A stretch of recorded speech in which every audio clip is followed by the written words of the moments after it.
How's it going, guys? Welcome back to the channel.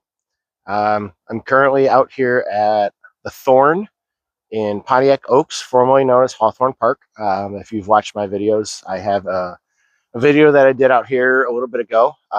Course was closed for most of 2025. They were doing some things to the park, and they also redesigned the course. So I'm out here today to check out the redesign. I've played it a handful of times. I actually really like the flow. I like the choices made. Some of them are okay, but for the most part, pretty good redesign. So it'll be an interesting day. It is a little breezy. It's a little colder than what it was supposed to be. We're supposed to be like high 30s, almost 40 degrees today, and I don't think it's getting above 35 right now. And unfortunately, the tee pads are less than ideal. Brought a shovel out, tried to like work some stuff up, and that's not happening. So we are going to tempt fate and see just how well we can throw today. So welcome to the front nine of playing the Thorne. All right, so hole one, it's about a 240-foot shot. It is a small, like baby flex. You could throw a straight neutral mid or a putter and just go dead straight to it. You'll wind up with a putt. You can flex a mid or a putter. You can do an understable disc. Like it's kind of a whatever you're feeling. I tend to go with a Mercy on a little bit of a baby flex. So that's what we're going to do. I've never thrown forehand off of it. I don't think the forehand fully plays. Like there is a side like flex route I suppose you can do, but I could just go straight up.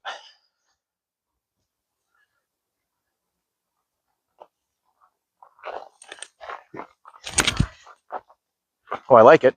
It's got to come out. It's got to come out. Ah, a little low. That's okay. I'm down there. Well, definitely was too low. Didn't have enough time to really kind of get a little flex. So I'm looking at like a 50-footer for my birdie.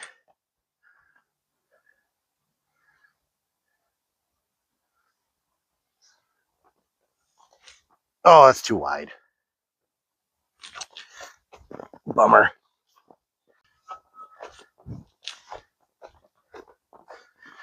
Oh, all right. Well, tap and par, not that big of a deal. We'll take it. Plenty of scoring opportunities to be had. So hole two is about 330, 340 feet or so. Basket's actually straight through over here. You throw a flip up forehand that pushes up that way. You can throw a turning backhand. We're going to go backhand, and we're going to disc up a little bit and see if this little bit of headwind can help turn me over to the right.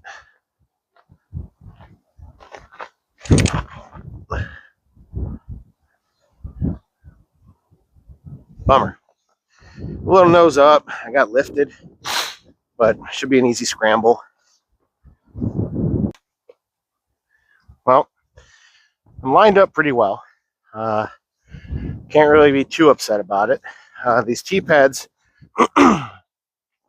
not being able to shovel these tee pads is going to be tough because I can definitely feel the back foot wanting to slip, trying to push into the throw. So we may have to make some adjustments. So just a nice, straightforward approach shot. That is deep. Not by that much, though. Should be a pretty easy putt for par. All right, well, I thought it was deep, and it turns out it just ran out of speed. So a little bit shy, but again, still easy putt for par. So not the best start. I'd like to be 2 under, obviously, but missing hole one. Hopefully you try to get hole two, but bogey free, which is a good thing. Hole three is a tricky one. You can throw 3 main shots. You can throw a hyzer flip through this right gap and push your way down. It's actually the most open.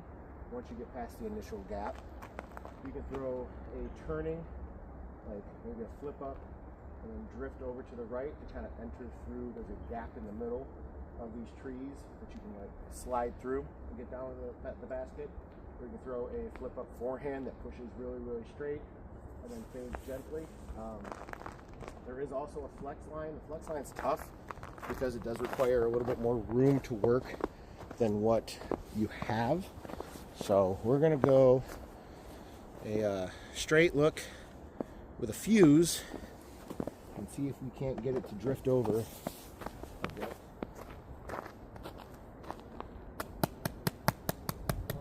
Again, these pads unfortunately have not been shoveled, so this is going to be a little tricky. I won't really be able to plant hard.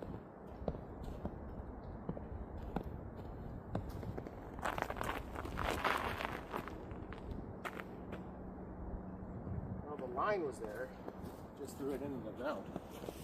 Fortunately, I stayed on the left-hand side, which makes this a lot trickier of an approach. You can at least get a little bit off to the right, maybe another 25, 30 feet or so. It's a pretty simple approach. But we've got a couple gaps.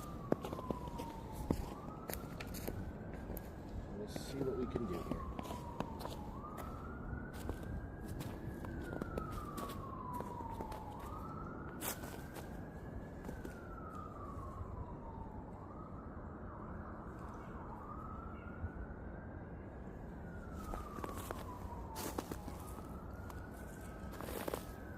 We missed the line, we got through, but it's going to be a tricky putt. The good thing is, we're a little bit closer to the next one.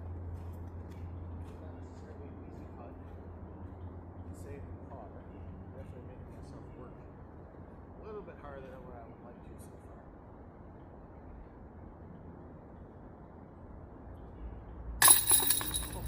Good catch. Good catch. I tried to put that out. Alright, still bogey free. Hole 4 is a little bit of a fluky hole. Object is to get this photograph to utilize something that's kind of neutral. Put a hypnotizer, push towards the basket there and slide it wide. It's very easy to hit this back wall. Worst case, you gotta get much to get through. If you're really strong in the forehand game, like the forehand turn over, high turn over, that slowly hands itself out, is probably an overall better shot. That is not the strength of my game, unfortunately. So we tend to just go mercy, high hyzer, high, up to the back.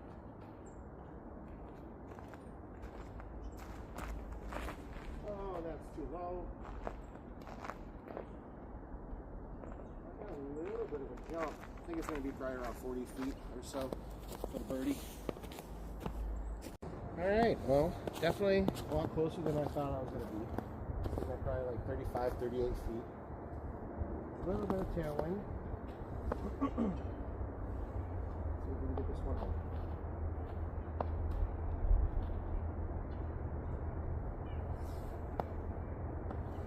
Drop, drop, drop. Felt good out of the hand. Didn't actually drop.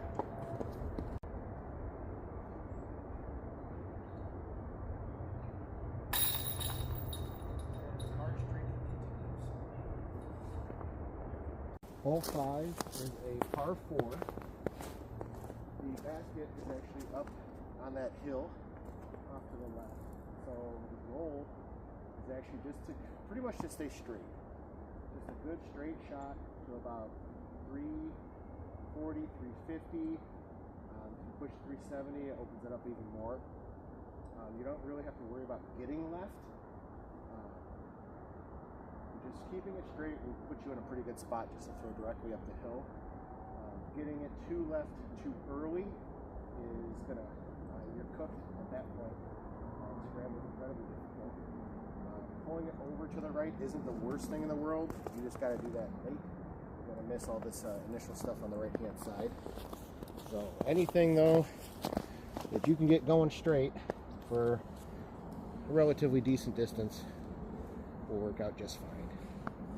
We'll try to go high as possible. Won't mind the list now. And not die on the teeth.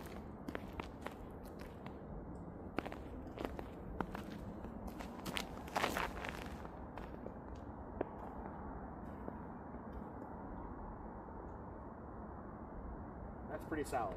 It was a little bit inside, but the flip up helped me tremendously, and I should be looking at a pretty straightforward shot up the hill then to get the birdie 3.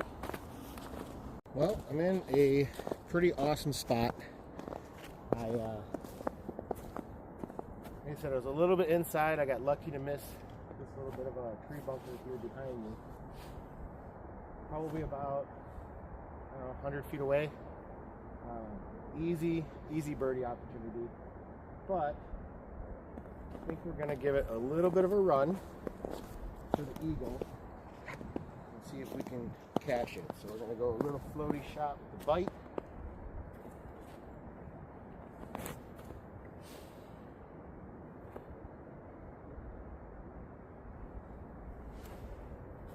Oh, a little too flat.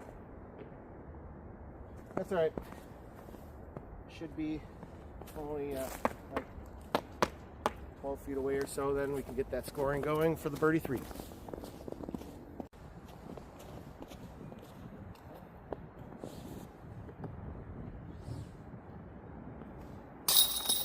There we go. We are on the board. Finally. Not the start you would like, but still bogey free, and we are now under par. Hole 6 is a fun shot. It's a little technical.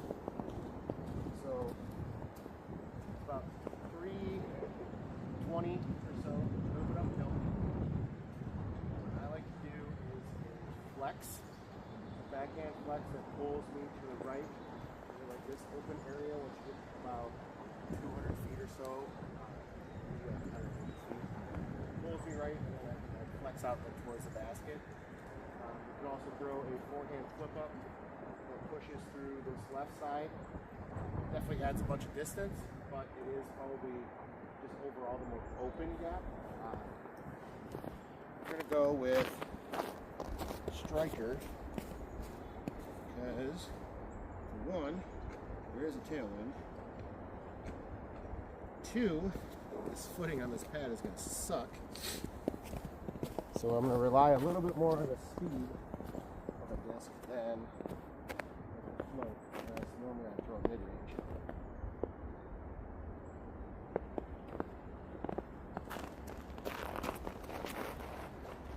That's it. Oh, I caught it. Dang it. Oh, I really like that line. I just had to miss that tree on the right-hand side. Oh, that was close. Overall, the tree bump wasn't the worst thing in the world. I'm not in a terrible position. I have 2 options. We can go with a forehand flex approach over on the right-hand side. We can throw backhand turnover, patent pending if I wanted to, on the left-hand side. Those are more very viable options.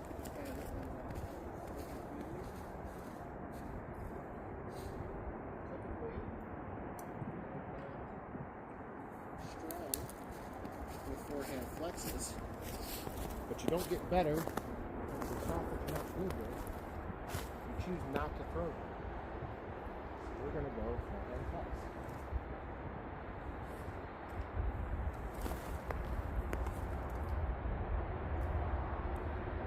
Alright, that went very well.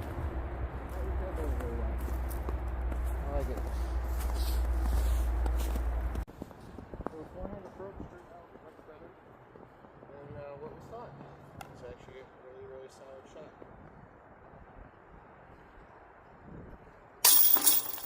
Good scramble par. Could have been a lot worse with that tree kick, but we made it work.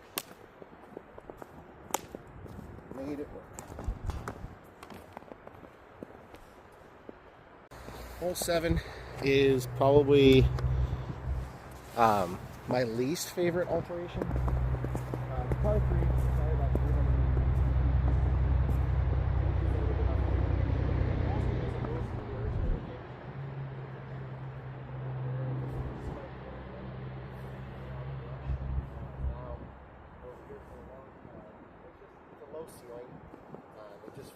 something that you're not supposed to be able to park necessarily, because even getting through, I mean, I've gotten the gap pretty well. I've gotten to jump up the hill. It's a two-parter. You got to hit the gap and get onto the hill, and then you got to make like a 35, 40 foot putt. Yeah, this is kind of just what the hole feels like to me. Not against that. It's not necessarily every single hole needs to be something that you get within 10, 15 feet of, park it constantly. Having something where it needs to be making a good putt.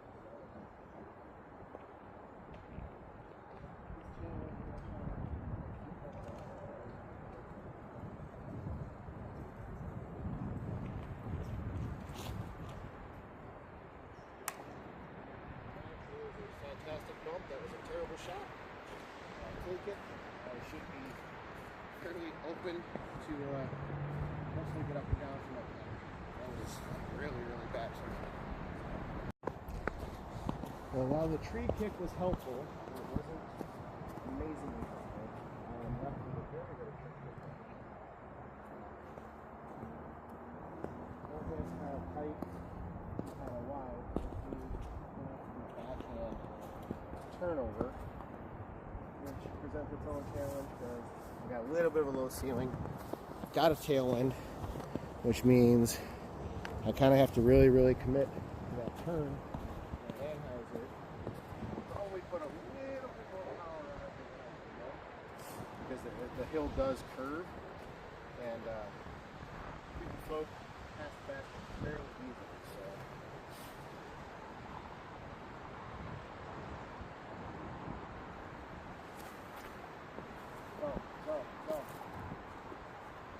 That is short.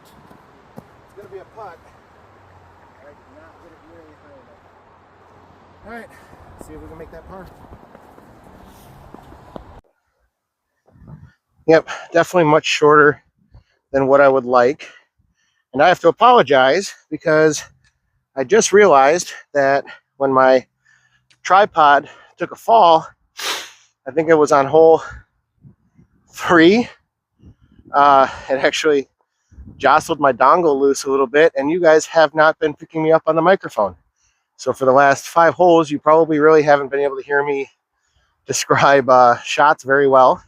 So I apologize. I just realized that myself. So at least for the next couple holes for the front 9 and for the back 9 video, we should be good to go now.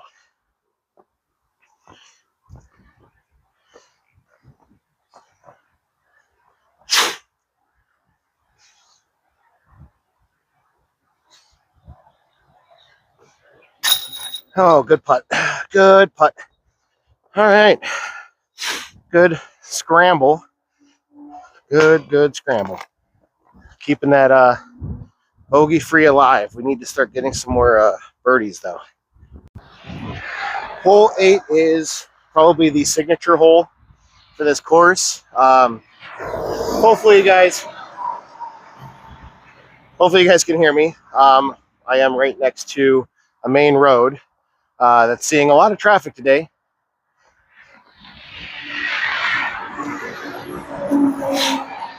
It is a par 5. The initial goal off the tee is to get as far forward as you possibly can, be relatively straight, finish a little bit like straight left, or middle left, I should say, not necessarily middle right. It's not terrible, it just makes the corner a lot harder to get around. So middle left, sorry, is a little bit better off. This is going to be tricky, though, because now this wind that we've been dealing with is a pretty decent headwind, and it's going to make it very, very easy to wind up on that right-hand side. So we're going to try to give this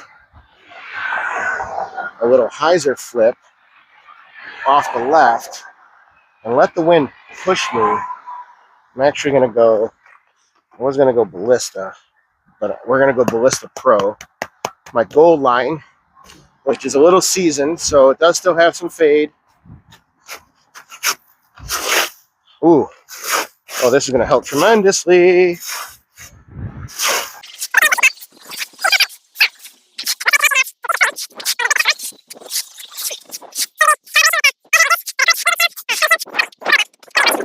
Move. All right. Whew. Throw down, nose down, hyzer right at that bigger tree.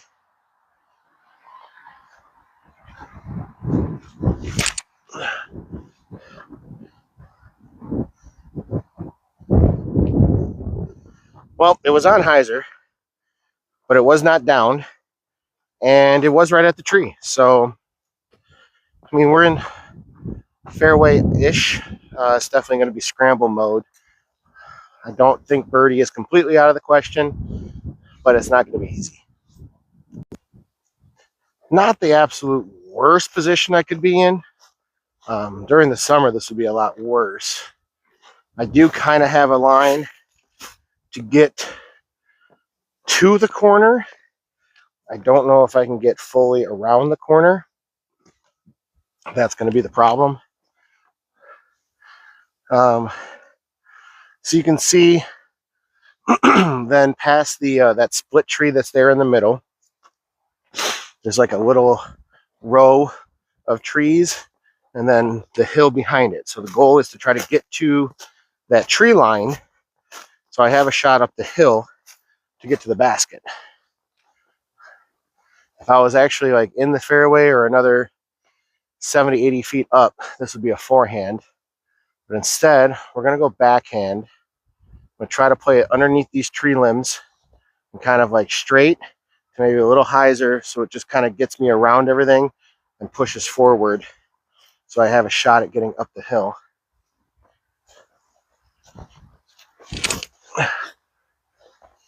And I did it. Very, very happy with that. Very happy with that. That keeps birdie in play. This is actually far better than what I anticipated. It's actually giving me a couple options if I want to. I can get a little cheeky and go backhand turnover up this way through the trees and go forehand and throw it up the hill. I could even get a little squirrely and go right side if I really wanted to. Although I do like the idea of this shot because it is the most open, it has the most airspace. It's also the easiest to maybe come out just a little too wide, a little too tight, hit these trees, and then I've just cooked my chance at a birdie after throwing a very, very good second shot. So we are not going to do that. We're going to go forehand, and actually I am going to test out for this shot because it is currently battling the disc that would be in this position. The new Royal Fire. Normally I would throw my Supreme Fugitive on this shot, but these two discs are in battle right now, so we're going to see how well this one would work out.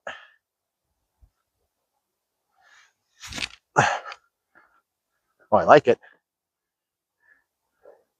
Yeah, I like that a lot. That was really, really nice. I really like the Fire. Backhand, it's been fantastic for me when I've been testing it out. It's been having a lot of the similar qualities as a Supreme Fugitive. Where it excels is that I don't have to throw it incredibly hard to get it to fly. I can actually just be really smooth with it. Whereas for a straight shot with the Supreme Fugitive, I would normally have to get a little bit anti-flex on it, throw it a little bit harder until it would kind of beat up a bit. The Fire, I'm able to get that shot without like putting it on anhyzer.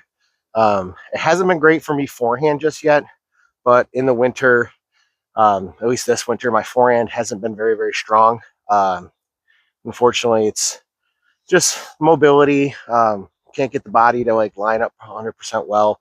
I've been having like really, really tight hips this winter too, just not overall being as active, and just getting that like hip motion just hasn't been 100% there. So very, very happy with that shot.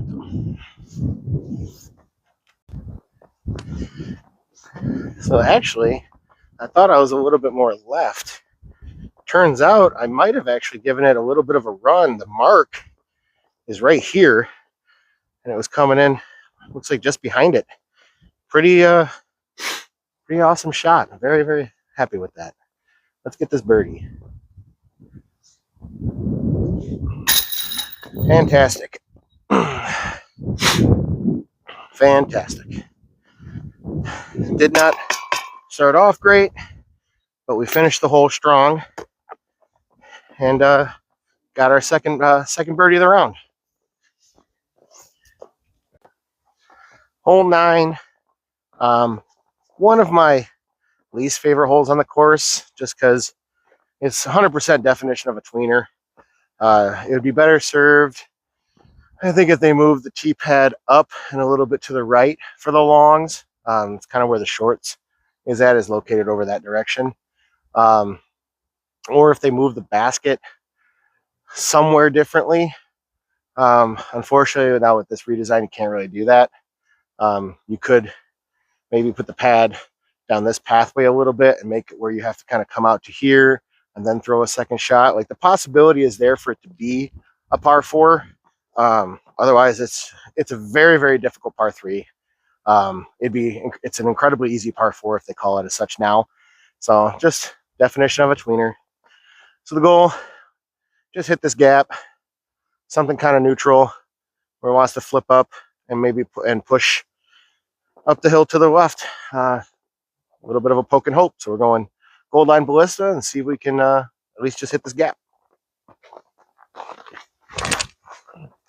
And we did not. Oh my goodness. We are very far over there. I have never been over there before. So this will be interesting to see just how easy I can get up and down. Might be taking our first bogey right here, guys. All right, here we are over in Narnia. All things considered, it's not terrible. It's not great at all. Basket is on the other side of those trees there. So there is a forehand that's very, very tight. I think the backhand is pretty much out of the question. So we're going to have to go forehand and probably a low hyzer shot that hopefully gets a skip is probably the best chance we've got. It's an awkward range because distance-wise, I want to go mid-range, but I don't know if I'm going to get the skip that I would need potentially, and I can't really go high to let it glide a little bit more. But if I go fairway driver, I could get into that backside a little bit too quickly, in which case I would be out of position for sure. So we're going to go mid-range.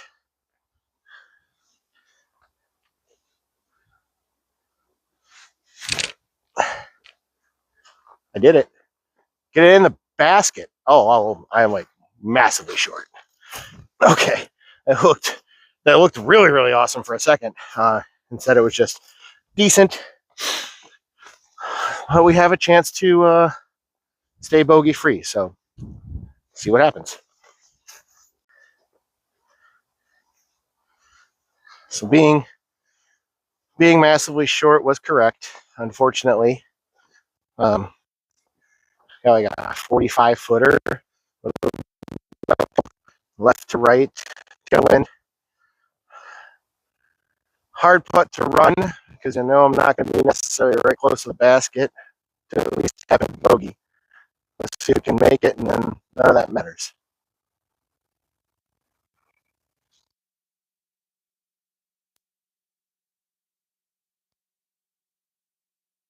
Well,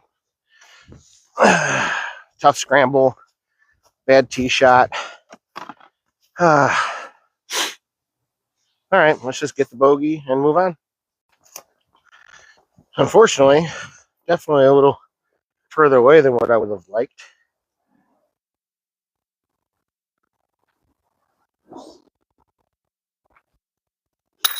All right. It is what it is. Got a bogey.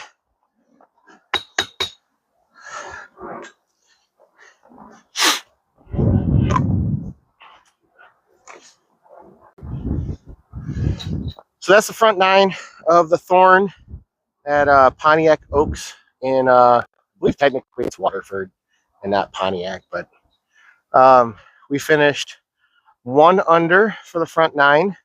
Managed to catch that bogey right here on hole 9. Had a really slow start, missing a couple birdie opportunities that we pretty much really have when you first start the course out. But we're still sitting par, which is a good thing. And we're going into a little bit more scoreable section of the course. We got a few we got to survive, and then we'll finish out hopefully strong. So thanks for watching.